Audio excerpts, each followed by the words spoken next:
नमस्कार बच्चों, आज की इस कक्षा में हम सीखेंगे संदेश लिखना। बच्चों, पहले आपको ये बता दें कि इस बार कक्षा 10वीं में जो सीबीएसई ने नवीनतम पाठ्यक्रम रखा है 2020-2021 का, उसमें आपका 5 अंकों का संदेश लेखन भी रखा है। तो बच्चों, देखते हैं कि परीक्षा में आप संदेश कैसे लिखेंगे। सबसे पहले हम बच्चों बात करते हैं कि जो संदेश भेजना या संदेश लिखना की जो परंपरा है हमारे यहाँ बहुत पुरानी है। सबसे पहले कबूतर हमारे संदेश लेकर जाते थे, राजा महाराजाओं के हरकारे होते थे, हरकारे व्यक्ति को बोलते थे जो संदेश लेकर जाता था। आप लोगों ने रामायण महाभारत में देखा भी होगा, दूत जाते थे संदेश लेकर, उनको दूत बोलते थे। या कोई संदेश मुनादी से ही भेजा जाता था। फिर बाद में अपना जो पत्र जो सिस्टम आया, जो डाक आई, उससे संदेश भेजे जाने लगे। और आजकल तो आप लोग देख रहे हैं सोशल मीडिया पर, व्हाट्सएप पर, ईमेल, ट्विटर, ब्लॉग, न जाने कितने माध्यम हैं जिनसे हम संदेश भेजते हैं। मीडिया बच्चों कोई भी हो, चाहे व्हाट्सएप हो, चाहे फिर वो आपका ट्विटर है, ब्लॉग है, ईमेल है, कुछ भी है, संदेश की जो शब्दावली होगी, जो शब्द होंगे, वो तो हमारे अपने ही होंगे। पहले कागज़ पे लिखते थे, कागज़ से पहले कपड़े पर लिखते थे, और आज जैसे कि बताया व्हाट्सएप पर हम लिखते हैं या ईमेल पर लिखते हैं। लेकिन उसमें क्या लिखना है, किस प्रकार से लिखना है, वो एक कला है। अब इसकी आवश्यकता क्यों थी पहले भी और आज भी। मनुष्य के जीवन में जन्मदिन, पर्व, त्यौहार, कोई भी खुशी, यह हमारी छोटी छोटी सफलताएं जीवन में एक नया रस भर देती हैं। फिर वह सफलता चाहे परीक्षा में पास होने की हो, या जन्मदिन की हो, या कोई नया घर बनाने की हो। सफलता मनुष्य को बड़ी मेहनत से मिलती है, और हर प्रकार की सफलता का मनुष्य के जीवन में बहुत महत्व होता है। लेकिन कोई प्रशंसक या बधाई देने वाला न हो तो इन सफलताओं का कोई अस्तित्व ही नहीं रह जाएगा। जो लोग सफल होते हैं उन्हें अगर हम प्यारा सा संदेश देकर उनकी खुशियों को दुगना कर दें तो ये बहुत अच्छी बात है। संदेश लेखन भी बच्चों अपने आप में एक कला है। सीमित शब्दों में लिखा गया प्यारा सा संदेश मनुष्य के दिल को छू जाता है, उसके जीवन में सकारात्मक सोच का विकास करता है, और भी अच्छा करने का उत्साह पैदा करता है। कई बार तो बच्चों ऐसा होता है कि व्यक्ति कई बार निराश होता है जीवन में, और हमारा अगर एक प्यारा सा संदेश अचानक उसके पास चला जाता है तो कई बार वह संदेश संजीवनी बूटी का कार्य भी कर देता है। कई बार हम संदेश, सूचना, आज्ञा, आदेश, इनको एक ही श्रेणी में मान लेते हैं, लेकिन इनमें सूक्ष्म अंतर है। संदेश संदेश ही होता है, सूचना सूचना ही होती है। सूचना को मान लेते हैं संदेश में, लेकिन परीक्षा में जिस प्रकार के आपके आएंगे उसमें सिर्फ संदेश आएंगे, और वो भी कैसे आएंगे, आपके ये शुभकामना और बधाई संदेश आएंगे। तो संदेश 2 प्रकार के होते हैं। औपचारिक संदेश जो सरकार की तरफ से जन सामान्य को दिए जाते हैं, या कोई एक व्यक्ति किसी ऑफिस में अपने अधिकारी वगैरह को देता है, वो औपचारिक संदेश होता है। और अनौपचारिक संदेश जैसा कि पत्र लेखन में ही बताया था आपको, परिवार के सदस्यों को, रिश्तेदारों को, मित्रों को जो लिखे जाते हैं वो अनौपचारिक संदेश होते हैं। हम जो सुबह उठते ही अपने व्हाट्सएप पर देखते हैं तो न जाने हमें कितने अनौपचारिक संदेश मिल रहे होते हैं।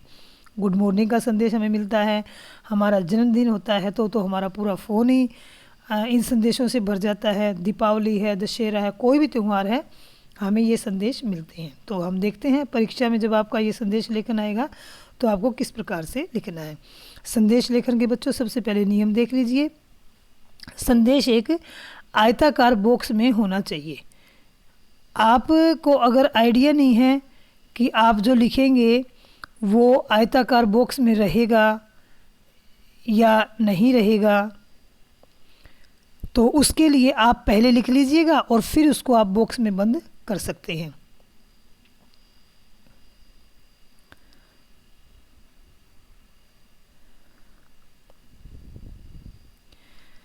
तो यहाँ बॉक्स में आपको बाईं तरफ दिनांक, यहाँ आपको दिनांक, समय और संबोधन लिखना है। बच्चों, संबोधन लिखने की अनिवार्यता नहीं है। संबोधन को आप अपने पूरे संदेश के साथ भी जोड़कर लिख सकते हैं, या संबोधन को आप रचनात्मक तरीके से अंत की पंक्ति में भी लिख सकते हैं। क्योंकि कई बार हम संदेश जो शुरू करते हैं वो किसी दोहे की पंक्ति, स्लोगन या तुकांत पंक्तियों से भी हम कर सकते हैं। तो वहाँ पर ये संबोधन फिर इन पंक्तियों के बाद भी जा सकता है। शब्द सीमा है जो वो 30-40 शब्दों की हो। मुख्य संदेश है वो इस बॉक्स के बीचों बीच होना चाहिए। यानी कुल मिलाकर जो इस संदेश लेखन की प्रस्तुति है वो रचनात्मक और सुंदर लेख में होनी चाहिए। अनावश्यक विस्तार नहीं करना है। पूरी परिस्थिति जो है आपकी सुंदर लेख और रचनात्मक तरीके से हो, भाषा में शिष्टता का समावेश हो, और सबसे ज़रूरी ध्यान बात बच्चों 30-40 शब्दों की आपको सीमा रखनी है, इससे ज़्यादा आपको शब्द नहीं लेने हैं। बॉक्स का मैंने बताया आप पहले बना सकते हैं पेंसिल से, और अगर पहले आइडिया नहीं है कि आपका कहीं बीचों बीच ना आए तो पहले आप लिख लीजिए और बाद में उसको बॉक्स में बंद कर दीजिए। उदाहरण देखिए, जन्म दिवस पर शुभकामना संदेश। परीक्षा में जो आपको प्रश्न मिलेगा इस प्रकार से मिल सकता है कि अपने मित्र को जन्म दिवस पर शुभकामना संदेश दीजिए। ये परीक्षा में आपको विषय मिलेगा, तो आपको उसमें से चुनिंदा शब्द छांटने हैं और बीचों बीच लिखना है जन्म दिवस पर शुभकामना संदेश। ये भी आपको बॉक्स के अंदर ही रखना है। यानी ये जो सारा जो मैंने बनाया है ये सारा आपका बॉक्स के अंदर ही आएगा। ये सब आपका बॉक्स के अंदर आने वाला है। तो सबसे ऊपर आप लिखेंगे जन्म दिवस पर शुभकामना संदेश, फिर आप देख रहे हैं बाईं तरफ दिनांक, फिर समय। ये दिनांक आपकी परीक्षा वाली आ जाएगी और समय आपका जो भी आप बना सकते हैं। अब देखिए इसमें मैंने तुकांत पंक्तियाँ रखी हैं। जीवन में हमेशा प्यार रहे, खुशियों भरा तेरा संसार रहे, जब जब आए मेरी बहन तेरा जन्मदिन, मुँह मांगी तुझे मुराद मिले। अब संबोधन मैंने यहाँ रख दिया और इसी के साथ मैंने अगली लाइन जोड़ दी, प्रिय बहन रुचि को जन्म दिवस की ढेरों बधाई व हार्दिक शुभकामनाएं। बच्चों यहाँ पर अनावश्यक विस्तार नहीं करना है, सीधा सीधा तुरंत लिख देना है प्यारा सा आपको संदेश। दूसरा देखिए दीपावली पर शुभकामना संदेश। अभी आप लोगों की दीपावली आने वाली है तो उस पर आपको ढेरों संदेश मिलने वाले हैं, तो क्यों ना आप भी अपना एक प्यारा सा संदेश कंप्यूटर पर किसी ऐप की सहायता से अपनी फ़ोटो के साथ तुरंत ही बना लें। पेपर में आपको फ़ोटो वोटो नहीं बनानी है, ठीक है, लेकिन ये शब्द आपके अपने हों, कहीं से चुराए हुए ना हो, वही तो आपकी रचनात्मकता और आपका लेखन कौशल नजर आएगा। तो कैसे लिखेंगे इसको भी आपको एक बॉक्स में रखना है। पूरा बॉक्स आपको पहले बताया था, ये बॉक्स आपका इस तरीके से बन जाएगा। ये सब जितने शब्द हैं आपको बॉक्स के अंदर रखने हैं। देखिए ऊपर बीचों बीच आपको हेडिंग डालनी है, दीपावली पर शुभकामना संदेश, दिनांक लिखेंगे, समय लिखेंगे, यहाँ पर संबोधन दे दिया। कोई भी तरीका आप अपना सकते हैं, पहले संबोधन दे सकते हैं, संबोधन को अगली पंक्ति के साथ मिला के लिख सकते हैं, जैसा आपको ठीक लगे विषय के अनुसार, क्योंकि यहाँ मैंने काव्यात्मक पंक्तियाँ नहीं ली हैं। झिलमिलाते दीपों की रोशनी से प्रकाशित ये दीपावली आपके घर में सुख समृद्धि और आशीर्वाद लेकर आए, प्रकाश पर दीपावली की आपको हार्दिक शुभकामनाएं। भावेश ये भेजने वाले का नाम है, ये जिसको भेज रहे हैं उसका नाम है। तो ये बच्चों आपका दीपावली का था। उदाहरण नंबर 3 देखते हैं, सफलता पर है ये, प्रतियोगिता में अच्छे प्रदर्शन पर बधाई संदेश लिखिए। परीक्षा में आपका ऐसे आ सकता है, अपने मित्र को नृत्य प्रतियोगिता में प्रथम आने पर, प्रथम पुरस्कार पाने पर उसे बधाई संदेश लिखिए। तो आप उसकी हेडिंग बनाइए पहले, इसको भी आप बॉक्स में रखेंगे, प्रतियोगिता में अच्छे प्रदर्शन पर बधाई संदेश। यानी आपको जो पेपर में मिलेगा ना उसी में से आपको एक वाक्यांश निकालना है, उससे आपको हेडिंग बनानी है और उसको बॉक्स के अंदर ही आपको लिखना है। ये मैं आपको बार बार बता रही हूँ क्योंकि ये काम बहुत छोटा सा है, 5 अंकों का है, लेकिन इसमें आप किसी प्रकार की कोई कमी मत छोड़ना। आपको विज्ञापन में, संदेश लेखन में, पत्र में और अनुच्छेद लेखन में 5-5 अंकों के हैं, तो इसमें आपको 20 अंक पूरे लेने हैं, ऐसा मेरा मानना है और आप ले भी लेंगे। तो कैसे लिखेंगे, ऊपर आप पहले हेडिंग बनाएंगे, प्रतियोगिता में अच्छे प्रदर्शन पर बधाई संदेश, फिर वही आप बाईं तरफ दिनांक लिखेंगे, समय लिखेंगे, यहाँ पर आपने संबोधन लिख दिया।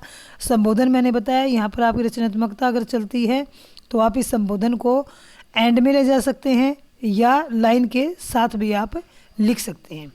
बाल दिवस के अवसर पर बाल भवन में आयोजित नृत्य प्रतियोगिता में प्रथम पुरस्कार पाने पर आपको बहुत बहुत बधाई।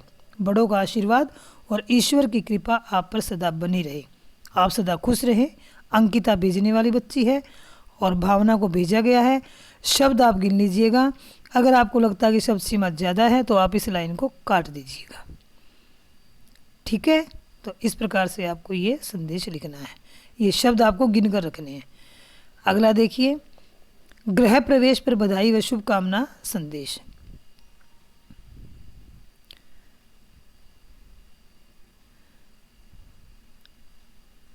शुभकामना ये गलत है, आपको लिखना है शुभकामना संदेश। वही पहले आप दिनांक लिखिए, फिर समय लिखिए। अब यहाँ पर थोड़ा सा देखो, जन्मदिन है या गृह प्रवेश है, दीपावली है, इस तरह के संदेश में आप काव्यात्मक पंक्तियों का प्रयोग कर सकते हैं। और सोच कर आप पहले अपना बना कर रखिए, ताकि आपको परीक्षा में सोचने पर समय व्यर्थ ना गंवाना पड़े। तमन्नाओं से भरी हो जिंदगी, ख्वाहिशों से भरा हो हर पल, दामन भी छोटा लगने लगे, इतनी खुशियां दे आपको आने वाला कल। इसको आप जन्मदिन संदेश में भी जोड़ सकते हैं, गृह प्रवेश पर भी जोड़ सकते हैं, इनमें आप दोनों में इसको लिख सकते हैं। अब संबोधन, इसमें मैंने देखो, ये ध्यान देना बच्चों, जहाँ मैंने काव्यात्मक पंक्तियों में शुरुआत की है वहाँ मैंने संबोधन बाद में रखा है, और सीधा सीधा जो किया वह संबोधन पहले, और फिर वो जैसे पिछला उसमें नृत्य प्रतियोगिता वाले मैंने आपको बताया है, तो इसमें आगे लिखिए, प्रिय रागनी, आपको व आपके पूरे परिवार को नवग्रह प्रवेश पर हार्दिक बधाई व शुभकामनाएं, आपके आने वाला हर पल शुभ हो। अब देखिए, अगर आपको लगता है शब्द सीमा ज़्यादा है, इस लाइन को नहीं लिखेंगे, और आपको व आपके पूरे परिवार को, तो यहाँ आप सीधा लिख दीजिए, प्रिय रागनी, आपके पूरे परिवार को। इसमें रागनी तो अपने आप आ जाएगी। अगर शब्द सीमा ज़्यादा है तो आप इन चीज़ों को काट सकते हैं, आप इनको छोटा बना सकते हैं। तो बच्चों, ये आपको मैंने उदाहरण बताए हैं, आशा है आपको समझ में आ गए होंगे और वीडियो आपको अच्छी लगी होगी। तो आपका बहुत बहुत धन्यवाद, आपने वीडियो को देखा। अब अगर आपको अच्छी लगी है वीडियो तो इसको लाइक भी कर दीजिए, अपने दोस्तों के साथ शेयर भी करना, और अगर आपने चैनल को सब्सक्राइब नहीं किया है तो आप चैनल को सब्सक्राइब करना ना भूलिए। धन्यवाद बच्चों।